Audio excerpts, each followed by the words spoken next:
going, everybody? It's your boy, that guy, my hot tune back in front of the reaction. This time we got another one of the Mr. Ballin' bangers. You dig what I'm saying? This one's called Her Death Touch Baffled Doctors. I don't know what that really means. I don't know if she was just walking around just like, touch, you're done. You know what I'm saying? And that's just what it was. Or what. So we're going to find out together. You know what I'm saying? But anyway, let's give a big shout out to all the members real quick. And we're going to jump right into this video, man. We got Kara, Hollaboy, Nene, Netcoach, Taylor, Shauna, Driver Thoughts, Neek, Nick, Dave, Happy Chick, Wild Turkey, Jamal, Ryan, Sam, Keith, Kenneth, Funny Farm, Happy Chick, Holla Girl, Diesel, Creatively Insane, Aaron, Noel, or it might be Noel. I don't know. Aaron, my bad. That's that morning high shit, you know what I'm saying? And Mama Dukes, Amy Jane Doe, Liz, Nugget, My Hood Life, and Gary. Gang, you dig what I'm saying? If you want to get a shout out like these amazing individuals, think about hitting that join button down below.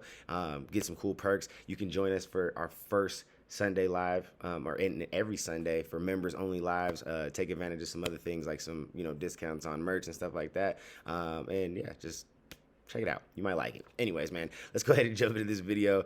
We got Her Death Touch Baffled Doctor, Mr. Ballin. Shout out to Mr. Ballin. If you're not subscribed, go subscribe to Mr. Ballin. He's got some dope content. Let's go.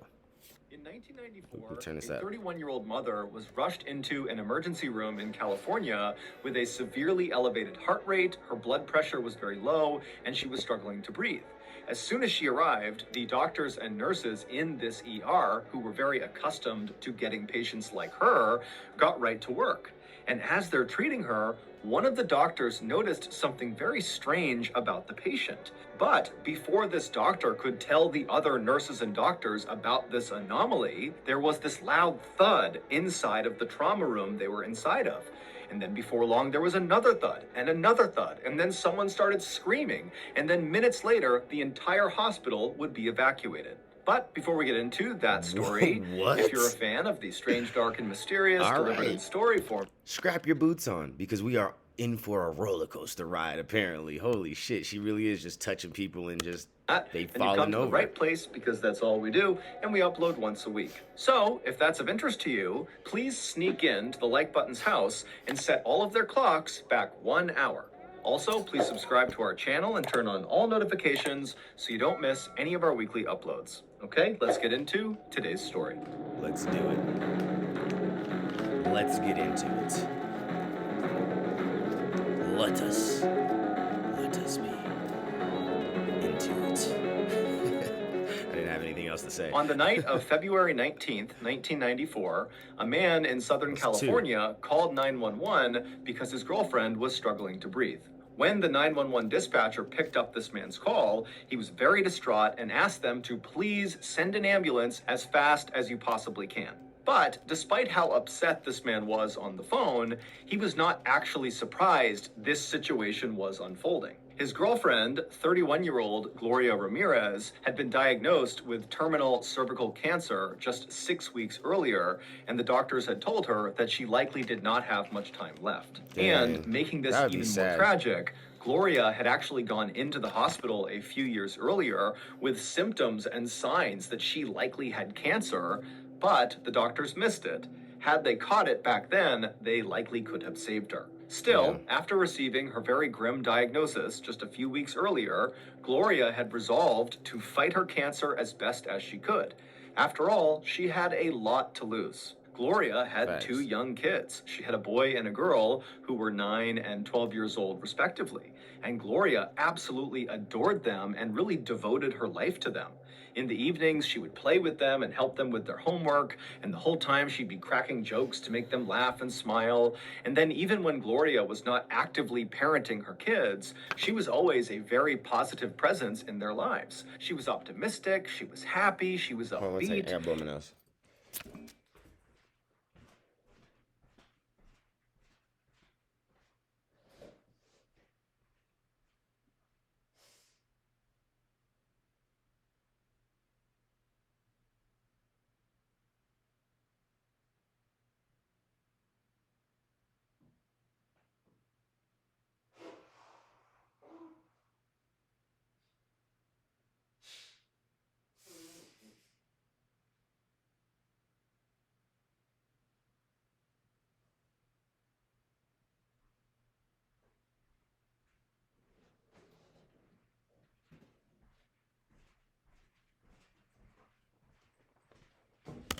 Oftentimes, she could be found wandering around with a big smile on her face, singing a religious hymn to herself.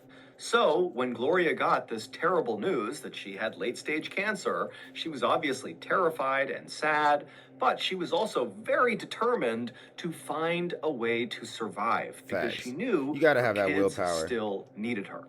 Around the time Gloria was diagnosed, her doctors told her she would begin radiation treatment for her cancer at the end of February, so she had a few weeks to wait. Oh, okay. I know exactly what happened, bro. Well, I don't know exactly what happened, but I'm gonna say that she was packed so full of radiation that that's on it. That's probably what was, you know, like knocking people straight out and finitoing them when she came into the doctors because she was radiation filled.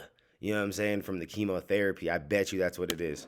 And so during this waiting period, Gloria found herself spending a lot of time researching her disease, looking for things she could be doing on her own right now to make herself feel better or even potentially increase the odds of her survival. So, on February 19th, when Gloria told her boyfriend that she was starting to have some issues breathing, the boyfriend didn't hesitate for a second to call 911 because he knew firsthand from living with Gloria that she was desperate to survive. And so any changes in her symptoms needed to be treated like an emergency.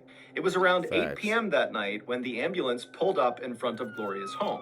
Paramedics climbed out, they rushed over to Gloria, they put her on a stretcher, they gave her a mask with oxygen, and then they loaded her into the back of the ambulance, and then seconds later, they were flying down the road with their sirens blaring.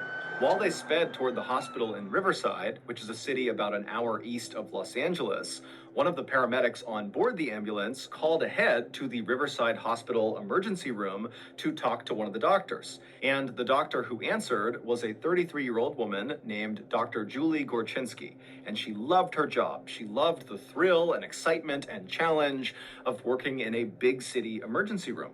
And so she takes this call. The paramedics tell her that they have a patient who has terminal cancer. She's having a hard time breathing, and her heart rate is becoming very unstable to the point where if it's not controlled soon, it's going to kill her. And they told Julie they would be there in about 5 minutes. And so Julie, she hangs up the phone and immediately began preparing for receiving a critical patient, as well as getting trauma room 1 ready, which is where Gloria would be treated. Now, as bad as this situation was for Gloria, for Julie and the other nurses and doctors in this emergency room, this was kind of business as usual. They were used to receiving patients that were in very rough shape. Yeah, and so as especially in, Julie like, and the the rest of her emergency medical room, team for sure. waited for this ambulance to arrive, none of them were worried that they wouldn't be able to handle this patient. They thought tonight was going to be as routine as any other night. However, they would be very, very wrong. The ambulance ride took about 15 minutes, so they pulled into the Riverside Hospital. So my thing is how so. Okay, I'm sure he's gonna explain it, but how did the ambulance or the paramedics sit there and be able to be around her and nothing happened to them, and even the boyfriend? But then all of a sudden the doctors and shit, like, okay, right so at 8:15 I'm missing something. p.m. It's And not the as soon as chemo. the Something ambulance else is came going to a on here. stop, the paramedics jumped out. They ran around to the back. They opened up the back doors. They pulled Gloria out, still on her stretcher, and they pushed her as fast as they could through the doors into the emergency room. Once inside, Julie and the rest of her team, they took Gloria and they pushed her left down a hallway into trauma room 1. Once inside, the doctors and nurses immediately noticed that Gloria's heart rate was spiking dramatically and her blood pressure was falling dramatically. So, Julie and her team began administering a standard set of treatments for someone in this condition. They switched Gloria's oxygen mask she had been using on the ambulance ride for a more powerful one. They gave her painkillers, sedatives, and drugs to help steady her heartbeat. And at first, the treatments seemed to be working because pretty quickly Gloria's heartbeat began to level out. However, it didn't last. Soon, Gloria's heartbeat was racing so insanely fast that all of these alarms were going off on her heartbeat monitor. Knowing they had to act quickly, Julie and her team began removing Gloria's t-shirt in order to administer electric shocks to her chest with paddles. Something that she found in her, research is causing this, bro. She's having like a reaction that's then causing reaction on reaction with like the different, drugs and things that they're probably trying to give her to like bring her symptoms down. Like I think there's some sort of like weird chemical reaction situation going on inside her body right now. This is a way for doctors to kind of reset a patient's heartbeat. As the nurses got the electric paddles ready, they and the rest of the medical team suddenly noticed two strange things about Gloria. The first was that Gloria seemed to be emitting this strange garlicky smell from her mouth. The second was Gloria's skin looked very greasy. However, despite the entire medical team taking note of these two things, no one thought they were significant. Lots of patients suddenly are brought into the ER, and very rarely do they have a chance to shower or brush their teeth beforehand.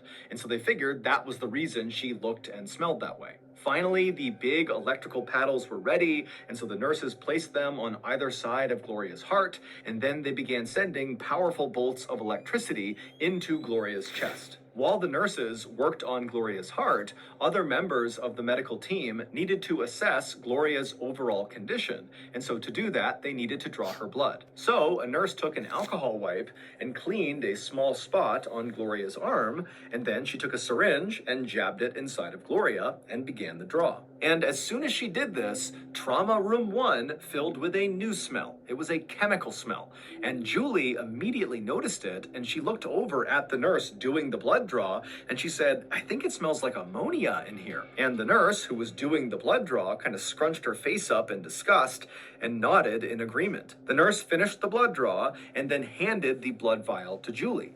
And as Julie was taking this blood vial from the nurse, she noticed the nurse looked suddenly very confused and very disoriented. Her eyes were kind of flickering and she was staring straight ahead like she didn't know where she was. And so Julie, she sees this in the nurse, and then she glances down at this blood vial in her own hand now, and she sees something she's never seen before. The blood inside this vial, Gloria's blood, was full of these small white crystals. But before Julie could tell anybody else in the room about these strange crystals in the patient's blood, the nurse who had done the blood draw went from being dazed and confused to collapsing on the ground. Luckily, another doctor had seen the nurse starting to collapse and dove out and caught her right before her head hit the ground. This collapsed nurse was very quickly placed on a stretcher and wheeled out of trauma room 1 so the other doctors and nurses could focus on Gloria, who was obviously dying.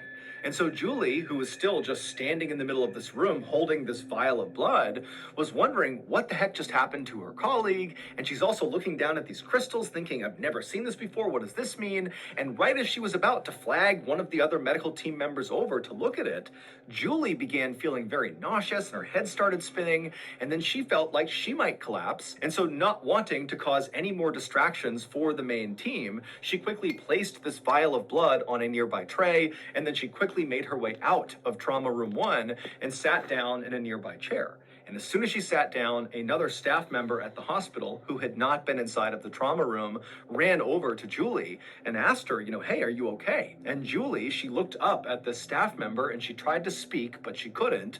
And then her eyes rolled back into her skull and she slumped forward and fell to the ground. And at the same moment that Julie was collapsing outside of trauma room 1, inside of the trauma room, there was another thud as another nurse collapsed, and then another, and then another. And before long, screams were coming out of trauma room 1 as people inside who had not collapsed yet are looking around, seeing their colleagues just dropping like flies for no reason. And so pretty quickly, the call came out over the hospital intercom to evacuate the hospital. The only people that would stay back would be a skeleton crew of doctors and nurses and Gloria, because they felt like moving Gloria outside right now would likely kill her. We need to save her right now. Outside the hospital, the parking lot very quickly filled up with doctors and nurses and other sick people on stretchers. People were screaming and crying, sirens were blaring, and the medical staff that was still healthy was running all over the place looking for supplies to help treat their coworkers. Meanwhile, back inside of trauma room 1,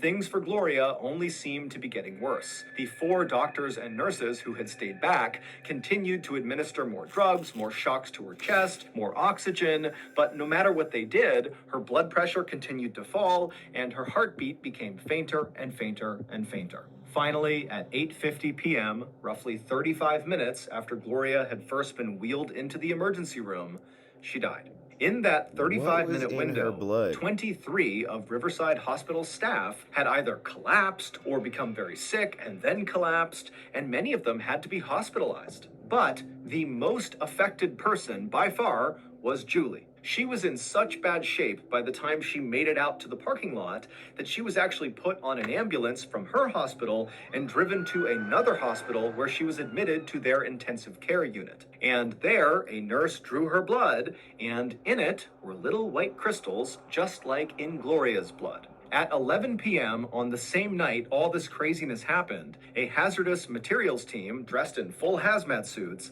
entered the Riverside Hospital to look for a chemical leak, because that was the running theory that some sort of leak had happened in the hospital, it had made its way into Trauma Room 1, and that's what had caused everyone to collapse and get sick. But despite an extensive search, the hazmat team did not find any leaks. Stumped, authorities decided to just be extra careful around this hospital and around Gloria's body until they figured out what had happened, because the fear was there was some sort of unknown or hidden toxin either in this building doing or something on crazy, or in bro. Gloria's body. Eating 6 uranium days chips or after the something, incident, like, inside I of don't a know. special airtight room, while wearing full body protective suits, doctors performed an autopsy on Gloria.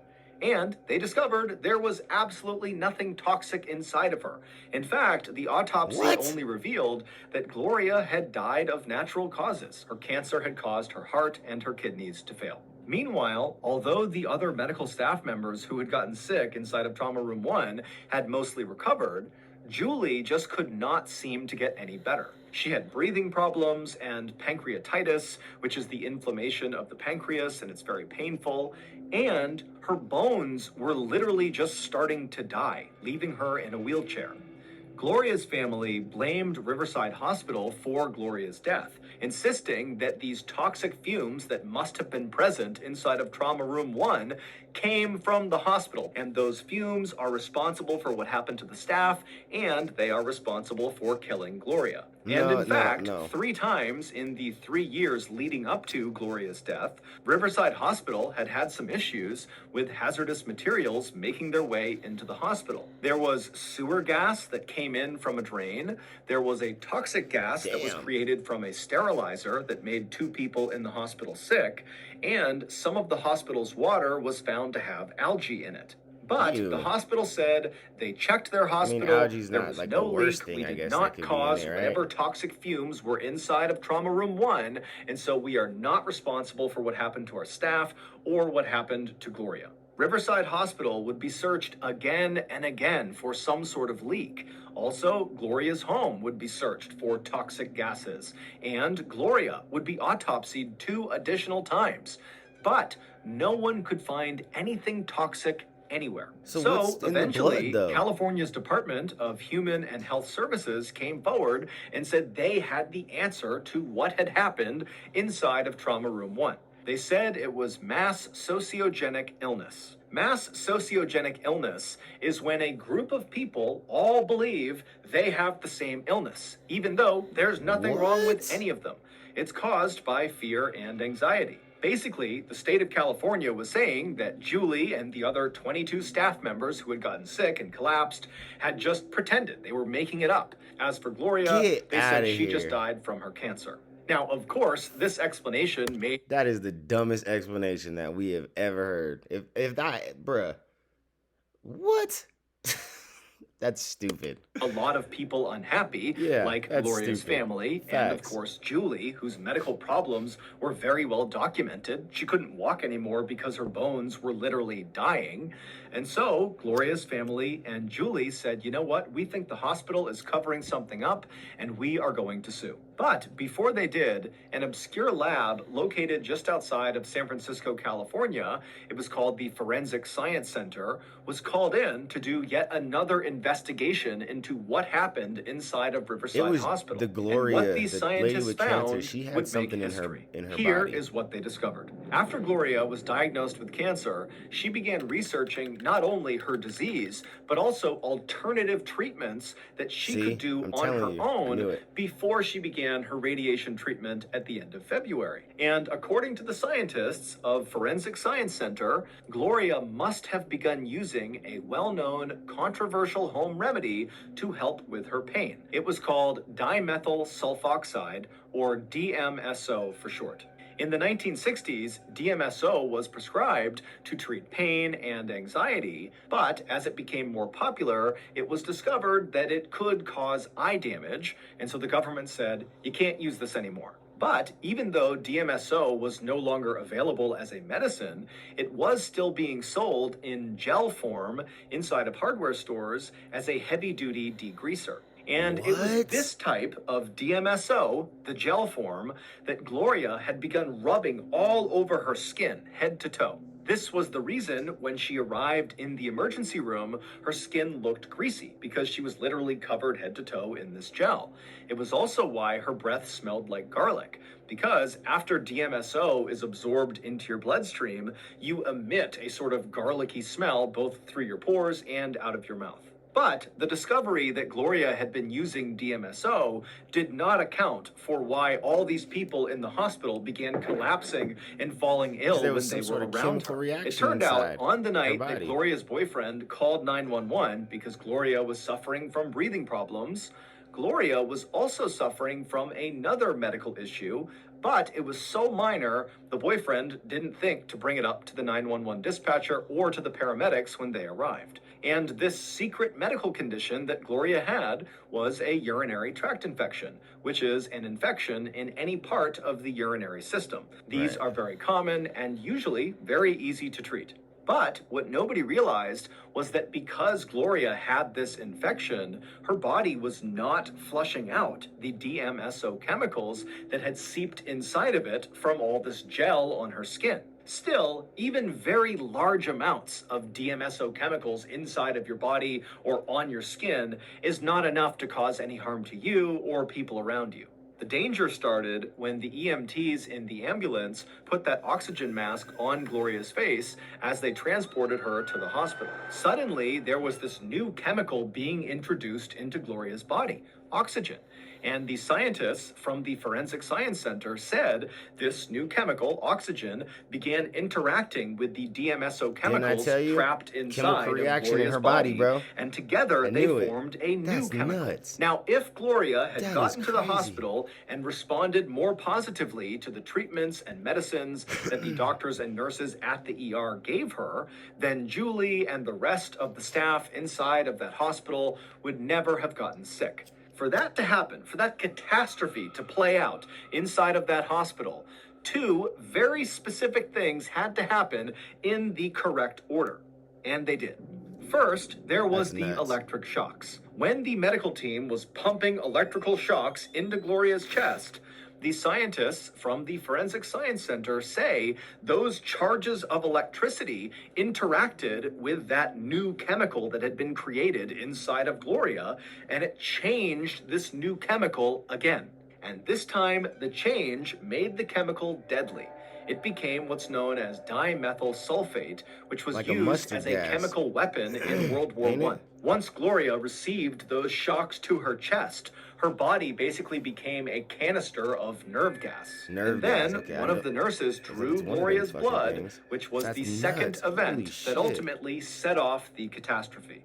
Emergency rooms are typically kept fairly cold, roughly 66 degrees Fahrenheit. But when this new deadly chemical was created inside of Gloria, it was still inside of her body where it was warm. And for dimethyl sulfate, when it is warm, it's unstable and much less dangerous.